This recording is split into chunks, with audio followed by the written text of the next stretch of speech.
Making a collection on a certain set of data can be pretty tricky sometimes. This is one of those cases where we want to collect the data diagonally. You start at sum 0, 0 at the top left of the matrix, you traverse up and to the right until you've exited the matrix, then you do the same thing down and to the left. And the way we're going to do that is, of course, as always, by starting with taking the dimensions of our matrix. M is len of mat, n is len of mat 0. Okay? And then we'll say r equals some empty array.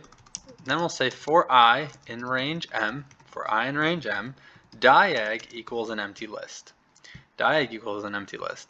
A equals I as a dummy variable and J equals 0. Let's pause for a second. So what we want to do is have A appointed to the row that we're in and J as the first element of that row.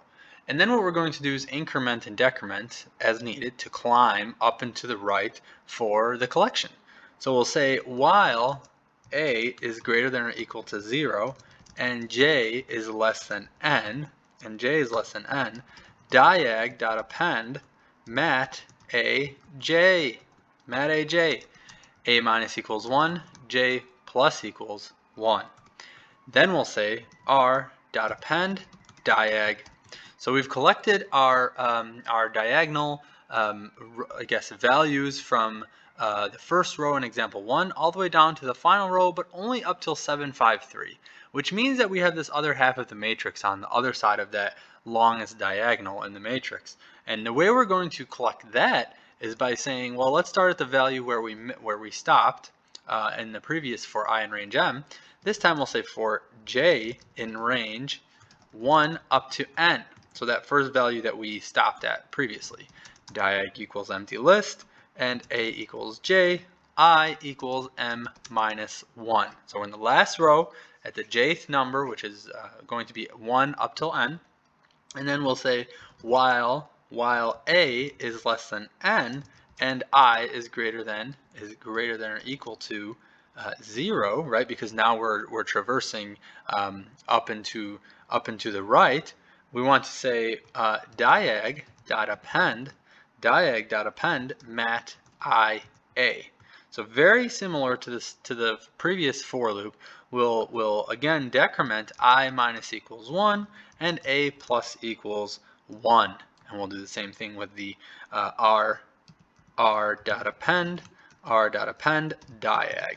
Okay, so now we've gotten our collection of data as kind of rows, a collection of rows kind of, except they're diagonal. Okay, what we need to do now is make notice that we always start by going up and to the right in our first step. If that's the case, then we can just traverse through our collection and flip them, right? We can reverse them, and that will ultimately show the traversal in opposite order for that diagonal. So we for I in range 1 up to len of r by 2. So we're skipping 1 every time. We're going to the second value in this iteration. So first, remember it's a 0 indexed array in Python. So we say for I in range 1, we're starting at the 1, which is the second element in our collection, which will be a list, which is 4, 2. We want to flip that. Skip 753, go to 8, 6, flip that, and continue to do that until we've flipped all the necessary collections. So Ri equals Ri, and then : minus 1 to reverse it.